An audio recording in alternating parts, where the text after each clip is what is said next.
Olá, bem-vindos a mais um vídeo. Voltei aqui depois de um tempinho sem gravar, né? A minha proposta hoje não é fazer um vídeo muito grande, não é fazer um vídeo muito complicado, tá bom? Porque eu pensei que talvez seja melhor fazer vídeos mais curtos e tentar fazer com uma frequência maior. Então hoje eu tô gravando à noite, eu fiquei o dia inteiro fora, plantão o dia inteiro, e eu tô cansado.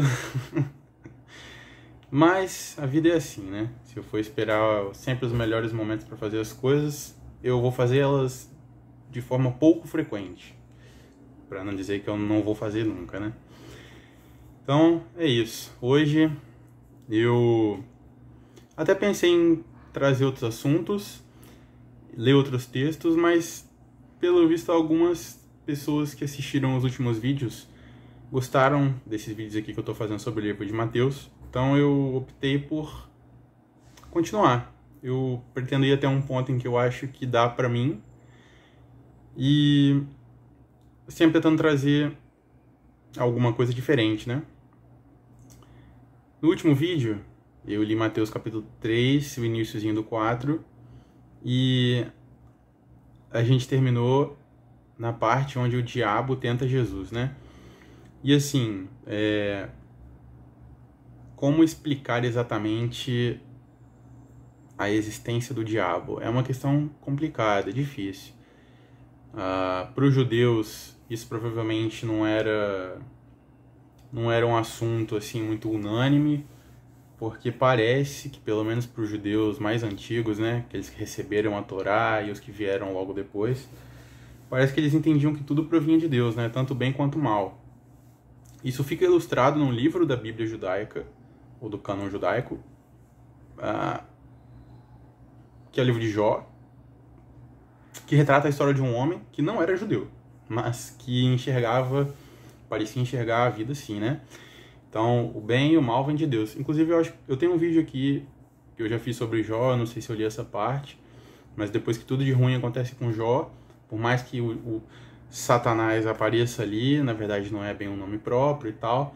Então você tem um ser ali que faz coisas ruins com Jó, mas mesmo assim ele reconhece que o bem e o mal vêm de Deus. A esposa dele diz, amaldiçoa o teu Deus e morre. Não é bem isso que ela fala, mas para ficar mais simples pra gente entender. E Jó responde, tipo assim, você tá louca? A gente vai aceitar o bem de Deus e não vamos aceitar o mal também? E logo depois, o narrador diz que em tudo isso, Jó não pecou contra o Senhor. Então, parece que de fato, Jó estava correto nessa análise dele e nessa forma dele de entender o que acontecia e de, mesmo assim, de forma alguma, desonrar a Deus, né? Então, como é que a gente explica essa existência ontológica de um ser que parece que se opõe a Deus, né?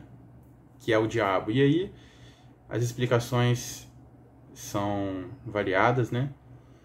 E uma que a gente não pode ignorar de forma nenhuma é uma que leva em conta o background da época, né?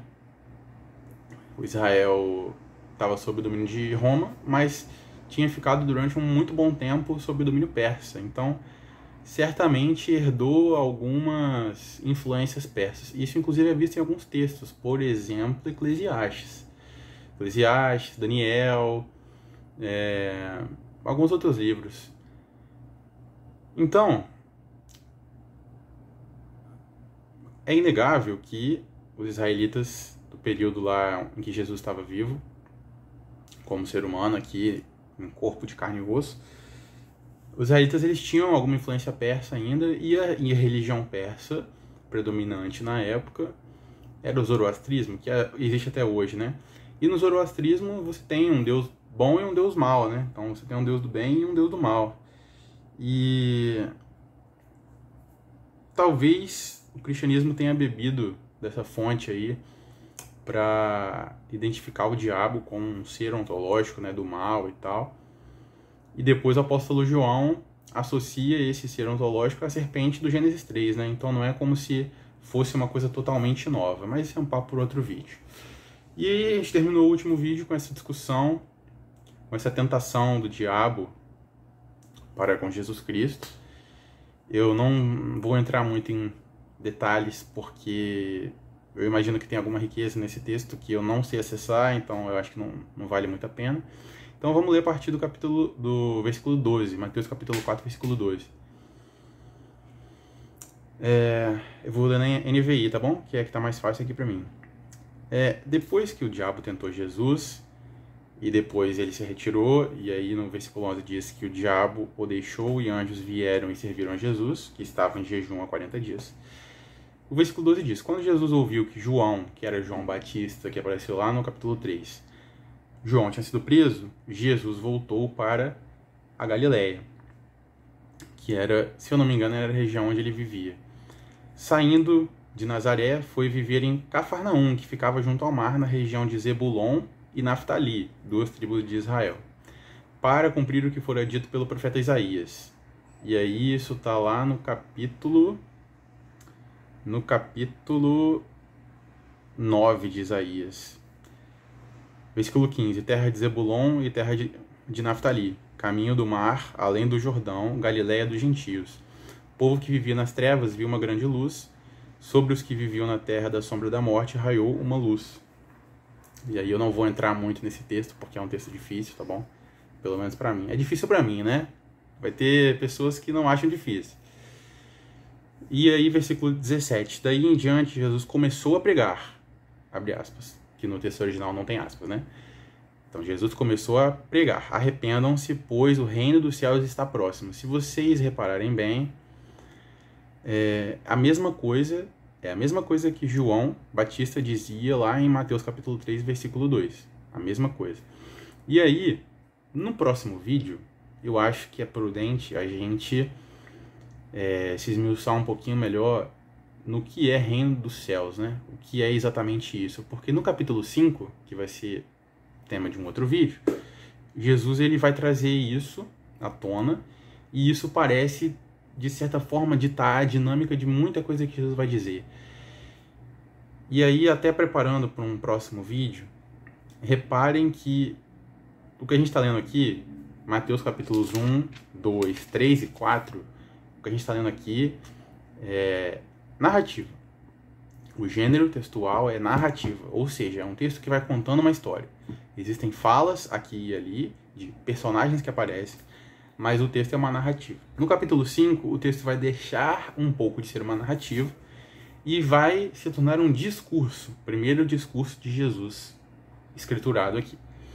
E isso vai mudar um pouco a forma pela qual a gente interpreta. E é aí que o bicho pega um pouco, tá bom? É aí que a coisa começa a ganhar uns temperos a mais e ficar mais interessante, tá? Então vamos ao versículo 18. Andando à beira do mar da Galileia, Jesus viu 2 irmãos, Simão, chamado Pedro, e seu irmão André. Eles estavam lançando redes ao mar, pois eram pescadores. E disse Jesus: sigam-me e eu os farei pescadores de homens. No mesmo instante, eles deixaram as suas redes e o seguiram. É esquisito isso. No mesmo instante, você está lá, sua vida inteira você fez aquela mesma coisa, pescando peixes, e chega um cara desconhecido e diz: sigam-me. E no mesmo instante você deixa tudo e vai seguir. É esquisito, não é? E aí acontece de novo, ó. Versículo 21. Indo adiante, viu outros 2 irmãos, Tiago, filho de Zebedeu, e João, seu irmão. Eles estavam num barco com seu pai, Zebedeu, preparando as suas redes. Jesus os chamou e eles, deixando imediatamente seu pai e o barco, o seguiram. E é estranho, não é? Imediatamente, como assim um cara esquisito chega e chama, e imediatamente os homens lá deixam tudo e vão segui-lo. E aí eu vos pergunto, com a gente não foi do mesmo jeito também? Não foi do mesmo jeito? Versículo 23. Jesus foi por toda a Galileia, ensinando nas sinagogas deles, pregando as boas novas do reino e curando todas as enfermidades e doenças entre o povo. Notícias sobre ele se espalharam por toda a Síria, e o povo lhe trouxe todos os que sofriam de vários males e tormentos, endemoniados, loucos, que o texto em grego é lunaticos, né? Endemoniados, loucos e paralíticos, e ele os curou. Grandes multidões o seguiam, vindas da Galiléia, Decápolis, Jerusalém, Judéia e da região do outro lado do Rio Jordão. Grandes multidões o seguiam, depois que ele curou a muitos, né? E no capítulo 5, essas mesmas multidões que o seguiam foram vistas por Jesus, porque o texto começa dizendo, capítulo 5, versículo 1, vendo as multidões, Jesus subiu ao monte, que monte, né? E se assentou.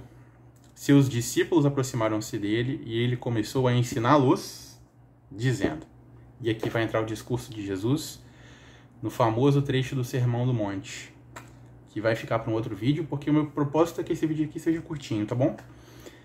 Eu lembro que quando eu estava lendo isso, recentemente, tá? E eu lendo essa parte, Jesus chamou os caras e do mesmo instante eles foram. Muito esquisito, isso é muito esquisito, cara. É muito esquisito. Mas é assim que acontece. Ou melhor dizendo, foi assim que aconteceu com eles. E eu acho que isso quer dizer alguma coisa até hoje, né? Eu não vou entrar em questão teológica nenhuma, tá bom? Essa questão de arminianismo, calvinismo, longe daqui. Aqui não. Mas, a meu ver, não que a minha opinião importe tanto assim, né? Mas a meu ver, existe alguma coisa paradigmática aqui. E Jesus chama aqueles que ele quer chamar, né? É lógico que os discípulos de Jesus, que depois vieram a ser apóstolos, são muito diferentes de nós, tá bom? Eles foram muito diferentes do que nós fomos, somos e jamais seremos, tá bom? Mas parece que tem um aspecto paradigmático aqui, metafísico, que talvez faça a gente entender por que que eles imediatamente deixaram tudo e foram atrás dele. Porque você que está aqui me assistindo muito provavelmente passou por uma experiência muito parecida, não é? Então é isso. Não sei se foi muito interessante o vídeo. Não sei se deixou um certo gostinho de que podia ter mais coisa, porque pra mim está deixando, porque eu gostaria de falar mais. Mas eu acho que se eu me empolgar muito, eu não vou querer tentar gravar com uma frequência maior, porque eu vou achar que vai pesar, que não sei o quê. E o YouTube não gosta de quem posta pouco vídeo. Então, espero que eu consiga gravar mais vídeos, até para não deixar esse canal aqui parado demais, beleza? Então, por hora é isso, né? 3 minutinhos, pouca coisa. Pouca coisa, não. Os vídeos tem que ser maiores. Um pouquinho maiores, pelo menos, né? Beleza?